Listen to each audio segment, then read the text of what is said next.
Thank you for tuning in to the best parenting show on the internet, Post Daily Dose. It's the Post. It's the Post. It's the Post. The Post Daily Dose. It's the Post. It's the Post.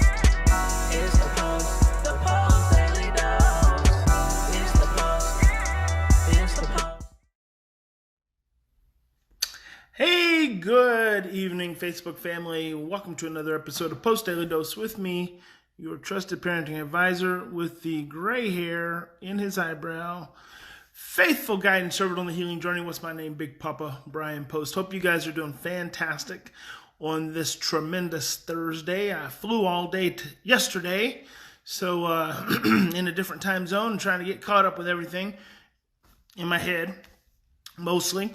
So I wanted to hop on here and chop it up with you guys just a little bit. Recently had a mom reach out regarding her new adopted child who's 3 years old.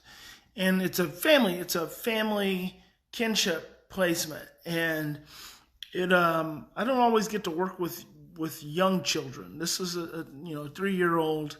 Usually the children I work with come in, I've worked with some 3-year-olds, but usually it's 5 years old and up. And it reminded me of a conversation. Hello there, Mimi. It reminded me of a conversation I had once with with Marty Glenn on a podcast that I was doing before podcast even became popular. And we might have those recordings somewhere on Post+Institute.com. I'm not sure, but I did a whole series and can't even remember what the title of the show was, where I interviewed all these different experts and I'd hop on, and there's this whole kind of podcast platform before there was ever even a podcast. But during those times, those guys were like, oh, this is the wave of the future. And of course, it just happened to be like 20 years early. So now podcasts are very popular. But I remember one episode I did with Marty Glenn. Marty Glenn is one of my favorite people in the whole world. She currently is the clinical director for Rizio. Rizio, I think it's just rizio.org, maybe, .com, RYZIO. But Marty and her husband, Ken, were the founders of Santa Barbara Graduate Institute, which was a pre- and perinatal psychology graduate program in Santa Barbara, California. And I was on the faculty for Santa Barbara Graduate Institute for years and years and years.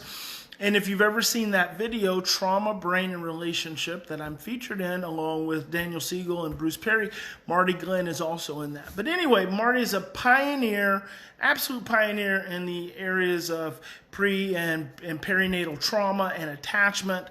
And I remember I was interviewing, hello there, Colton, hello, Amber Davis, and hello, Brooke, Miss B. I was interviewing Marty, and we were talking about working with adults and trauma and early attachment challenges. And I said, well, Marty, tell me, what is the difference between working with adults versus working with kids? And she said, you know what, Brian? There is no difference. It's all the same. And I just love the answer, because it just was, so simple and so straightforward. Because it's always, when you're working with trauma, especially early developmental trauma, which is trauma that occurs during childhood, you're always working with an emotional age. You're always working with a regressed state. You're always working with a wound that occurred early in the developmental stages. And Bruce Perry says that when you stress, you regress. Well, really, he says when you stress, anytime we move into stress, we automatically revert to an earlier developmental zone of comfort, which means when you stress, you regress. That's why when working with trauma, I'm always talking about meeting your child at the emotional age and seeing them at the emotional age, because one of the greatest gifts that we have when it comes to helping our children to heal is repetition. Repetition changes the brain. So just repeated experiences of positive relationships and environments is what changes the brain, as well as emotional impact. So emotional impact is typically what causes the trauma to begin with. So in talking to this mom, it just made me start thinking about my, kind of my early attachment parenting experiences and working with small children and all the good stuff that I'm looking forward to, spending time with them on. But, doing things like feeding your child, we completely forget about that. Our child gets a little bit older, we forget about, and you don't necessarily have to feed your child like, hold their fork and put it to their mouth, but and you guys have heard me say stuff like this, bringing them things to eat. Nurturing them, you're taking care of them, spending time, affection, holding,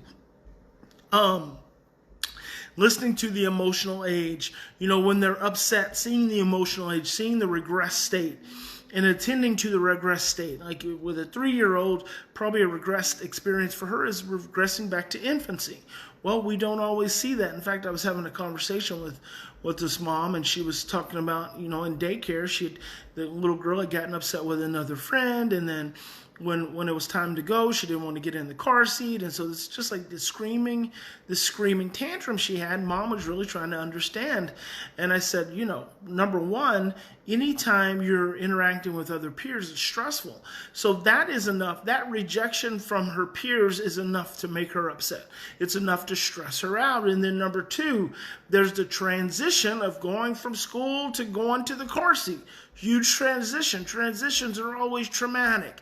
And then number three, there's the food issue. She's hungry and she's stressed at that very core level. All those go into that early regressed experience. So I just start thinking about all the things that we would do for a 3-year-old that a lot of times we forget when our children turn 18 or they turn 12 or they're 9 because they're older. But in reality, a lot of times the healing things that you do with your young children as you're training their brains, and I'm going to sneeze. I don't know what's causing that. As you're teaching them, are the same things you do with your younger wounded children. Here it comes. Woo! Bless me. God, I feel much better. So that's just something that I was thinking about. As you're in your day-to-day struggles, I know how difficult it can be because stress gives us an invitation. It gives us an emotional invitation to an earlier stressed out place within ourselves. And so it is not uncommon, it's actually more common than not, that when our children stress, guess what? We stress. When we stress, we regress. When we regress, we act out from earlier developmental stages. So it is not uncommon that when your child is stressed out and acting like thank you so much there, Amber Davis, and thank you, Gareth. Thank you, Angela. All the blessings. I love the blessings. I need to just walk around sneezing more often. Just get blessed, and more blessings. We all need more blessings. Bless all of you as well. Thank you very much. So it is not uncommon that when your child stresses and then regresses, they create this window, this emotional invitation is what I call it, which really is just a signal that their brain sends to your child's brain sends to your brain, and it's an invitation for you to regress.